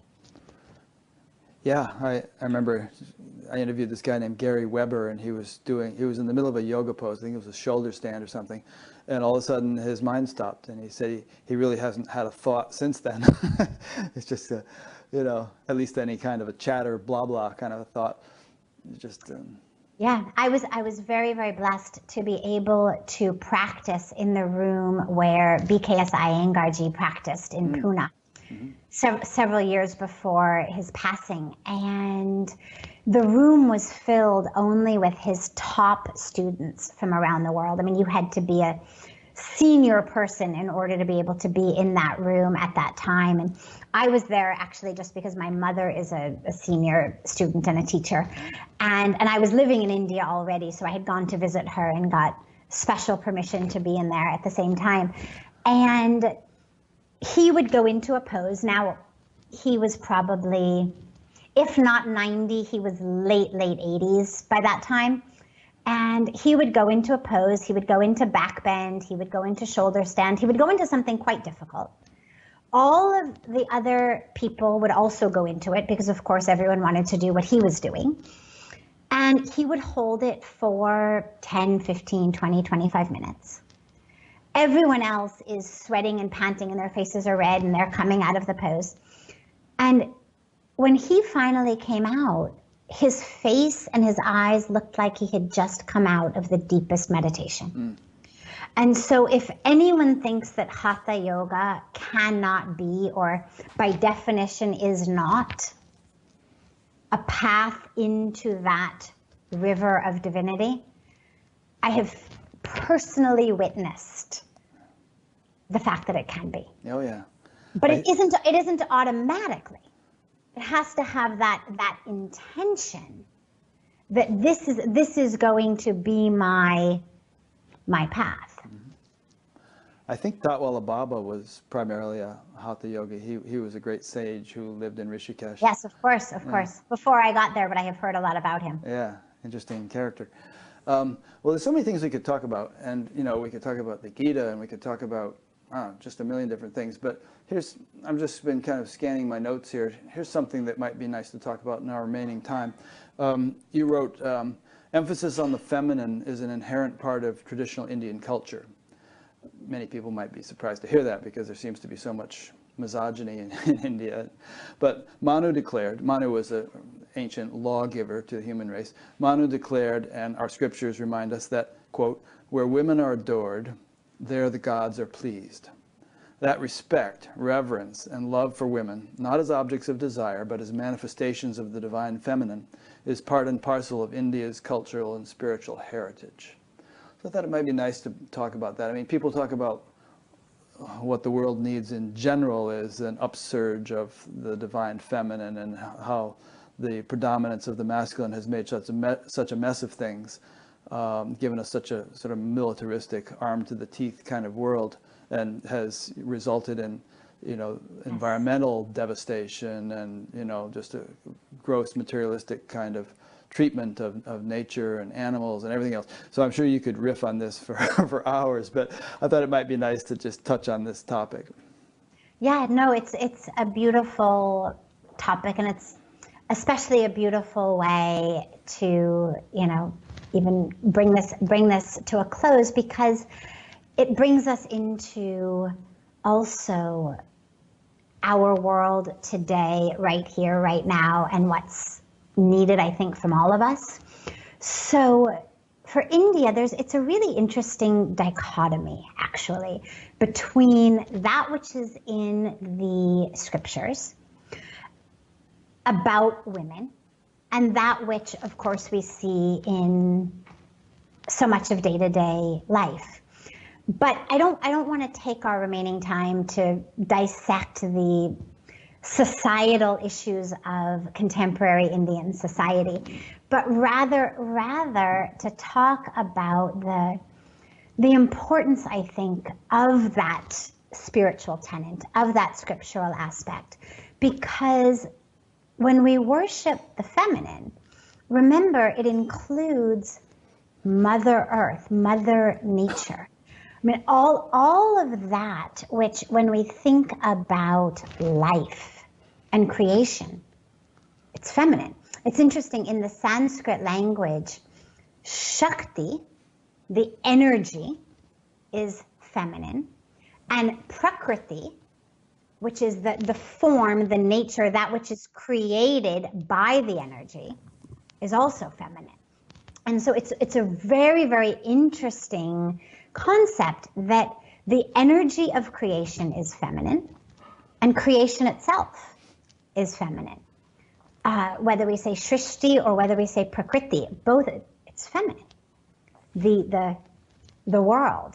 So when we are moving through the world and thinking about our world and interacting with our world, you're right, so much of it has become over masculinized.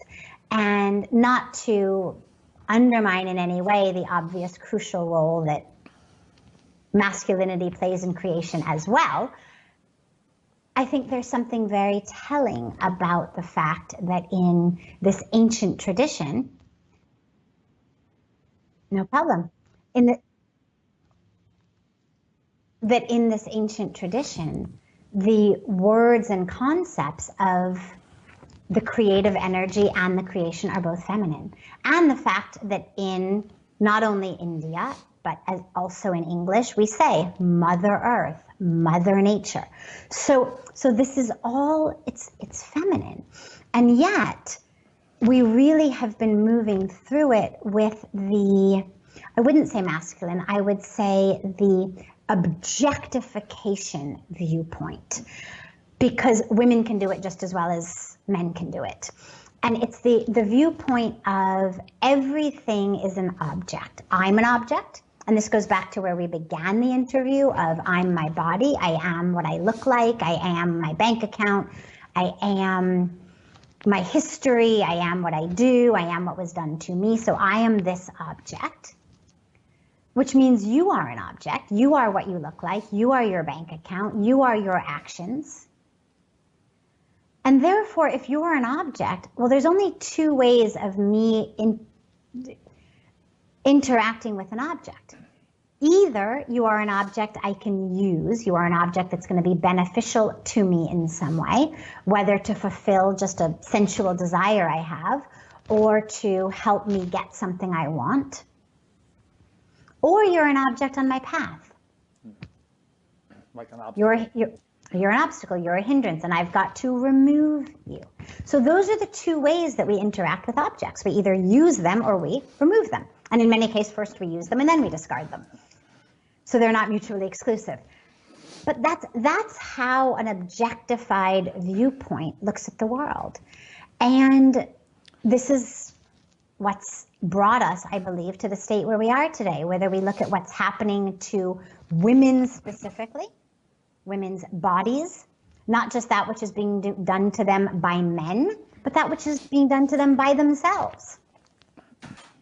Because as has been, said so beautifully in this whole Me Too movement, women, we're not just this black and white victims here. Yes, in some cases we are.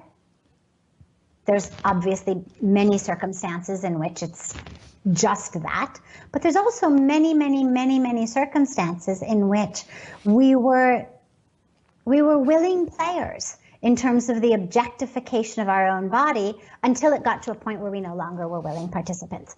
But I mention this because women are just as likely to objectify themselves and to objectify other women as men are. We look at the advertising, brainwashes, young girls end up getting into bulimia, anorexia, and all that because they want to look like models or something. Or they want to look like models, and even deeper, because I am worthy only if I look the right way. Right. It's not just I want to be that beautiful like the model, but if I am fat, if I am ugly, I am not just fat and ugly, I am actually unworthy. So in any case, the point is that this objectification has become the way that we see ourselves. And we see the world like that. We see each other like that. We see items like that. And we see nature like that. And so whether it's how we treat our rivers, our mountains, our trees, our air, our soil, or how we treat the women and girls in our life, it's all one. It's all one. It's all how we treat the feminine, how we treat that creative energy. And of course, therefore, how we treat the masculine. Because it's not about treat the feminine with respect, but objectify and abuse and discard the masculine. I'm sorry, go ahead. Well, I was just going to say what you're saying actually gives one hope, because the sea change that has taken place in the past year with the Me Too movement and, with things no longer being tolerated that were tolerated for so long, could perhaps be a harbinger of a change that will also ripple out to the way we treat the environment and the way we treat the oceans and the rivers and so on. Perhaps this is just kind of like the first step, and the other things will kind of fall into line, I really, really hope that. And, whenever we speak about women's rights or women's equality, I do a lot of different, panels. I get called to a lot of panels or events or functions regarding women's rights and women's empowerment and that kind of stuff. It's a very, very big topic in India these days. Good. And one of the things that I always am sure to mention is, yes, we have to protect and care for and revere the women, our daughters, our sisters, our wives, our mothers, the other women. But we also have to extend that to Mother Earth, Mother Nature, to that Prakriti, the creation, the entire creation. And only when we do that can we really say that women have rights. And that's actually why one of the things that we're working on is rights for Mother Ganga. Ganga should have rights. Mm-hmm. And it's a separate topic, of course, but that's to us the most natural next step of rights for women is rights for Mother Nature. Why only Mrs. Smith and not Mrs. Amazon or Mrs. Himalayas? Yeah. I mean, we've kind of touched around this point, but if you really, everybody talks about non-duality these days, and it's very popular, and Ramana Maharshi and Advaita and so on. But if you're really experiencing non-duality, it would seem to me, then what you were saying before about the left leg and the right leg, I don't see how you can see the environment as really being separate and different from yourself, and it needs to be treated accordingly. Anyway. Absolutely. And it will be, Absolutely. I think, if people naturally grow into this more unified consciousness. Well, there's a beautiful line in the Upanishads that tells us, Isha vasyamidam sarvam, yat kincha jagatyam jagat. And what it means is everything in the universe is pervaded by the divine. There is nothing, no one, not pervaded by the divine. And so when we recognize it within ourselves, when we take it into our world with both or all of the genders, people of every race, people of every religion, people of every culture, it's then going to become, of every species. Mm-hmm. Good.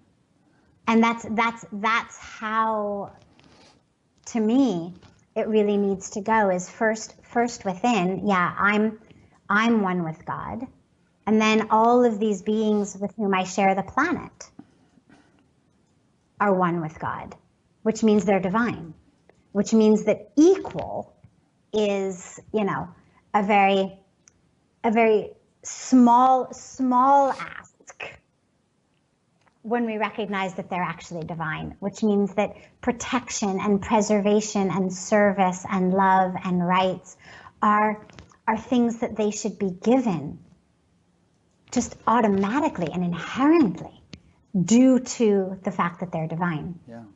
Again, what Jesus said, whatsoever you do unto the least of these, you do unto me. Exactly. Okay, well, that's probably a good note to end on. I could talk to you for another 2 hours, but perhaps another time. Maybe when you finish this autobiography you're working on. Oh, fantastic. That would be really wonderful. Yeah, that'll be a goad to get you to finish your autobiography. Just in conclusion, how can people connect with you? Can they come to that ashram? Absolutely. Yeah, we would love it. And in fact, we are hosting our International Yoga Festival from March 1st to March 7th. Mm-hmm. We host it every year. We have very, very renowned top teachers coming from all over the world. This year, His Holiness the Dalai Lama is coming as well, which is a very, very special treat for all of us. And it's a very, very renowned yoga festival. That website is internationalyogafestival.org. So literally just like it sounds, all one word, .org, International Yoga Festival. The ashram is Parmarth Niketan, and the website is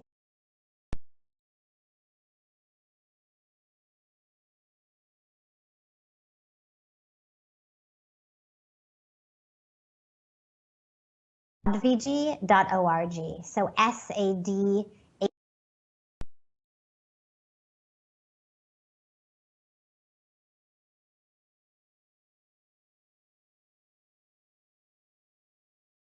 Day on Parmarth Niketan's Facebook, and eventually they go up onto YouTube, but they do them live on Parmarth Niketan Facebook every day as well. Streamed all over the world?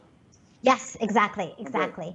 So yes, we have all of that. Do you have something that if I send you links that you can actually just like flash it on the screen after so people can note it down, or do you want me to? The easiest thing to do would be I'll have a page for you, page for this interview on batgap.com, and I'll just put all those links there, and then people can just go to your page, and then they can click on them, and there they'll be. So far I have sadviji.org, washalliance.org, and divineshaktifoundation.org, and then you just mentioned a couple of others. So make sure I have those too, and I'll just put them all on there. Fantastic. Great. Fantastic. Wonderful. Well, thank you so much. And when are you coming to India? Well, I don't know. I haven't been since '86, and I've been there twice, but only in the New Delhi area, and each time for about 4 months. Haven't been back. I do a lot just sitting right here, as opposed to bopping around the world. But we'll see what happens. It would be so wonderful to welcome you. You could broadcast from the banks of Ganga. That would be fun. If I ever get over there, I will be sure to come to Rishikesh and come to your ashram, and perhaps I could meet your guru too, and maybe even interview him. Wonderful. Yeah. Wonderful. All right, thanks. So let me just make a couple of real quick wrap-up points. You've been watching an interview with Sadhvi Bhagavati Saraswati, and as I've been saying, I'll create a page for her on batgap.com, which will have information about her, all the things she does, which we've only mentioned a fraction of those things, and links to everything that's significant. And this is part of an ongoing series. So if you go there, you'll also see all the previous ones, and a list of all the upcoming ones, and a place to be notified by email when a new one is posted, and the links to the audio podcast if you like to listen to things like this while you're commuting or whatever. So just explore the menus, and you'll see what we've got. And we have all kinds of great guests planned, and hope to be doing this for many, many years to come. And I hope to have Sadhvi back on as a guest when she finishes her autobiography. Absolutely. Well, thank you so much. Yeah, thank you. It was really a pleasure preparing for this, to know you through that, and then getting to know you through this lovely 2-hour conversation. And thanks for all you do. You're living an exemplary life. Well, thank you. And I've really, really enjoyed these hours as well. Good. Okay. Namaste. Wonderful. Namaste.